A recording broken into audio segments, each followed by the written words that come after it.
Moyo nthawi zina umafika povuta.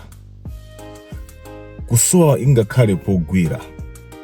Ndalama ulibe ingakhale anzako amene ungathe kuwayimbira foni ndikuti ndi vuto akuthandize.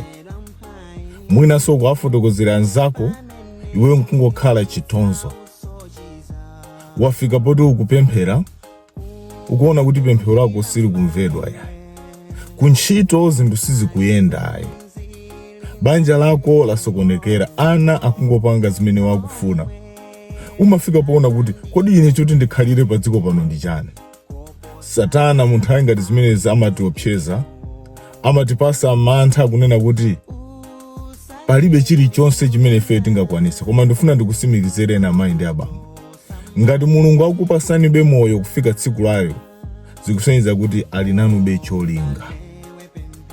Chotero musafike po psa mtima kapena potaya chikhulupiriro nkunena kuti ndingozimangirira.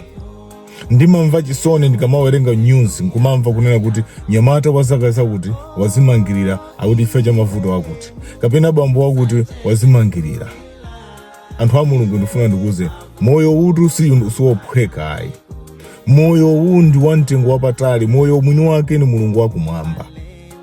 Amene amatipasa ife kuti tizipuma tizikhala ndi moyo ndi Mulungu wakumwamba. Ngati muli ndi vuto musalitengere kwina, litengereni kwa Yesu Kristo. Kodi galimoto ngati wagula ku Toyota ikakhala ndi mavuto umapita nayo komweko kumene unagula. Moyo wathu tikakumana ndi mavuto tiupereke kwa Yehova. Tisazimangirire ayi anthu a Mulungu. Mulungu amatikonda, afuna ife tikhale osangalala.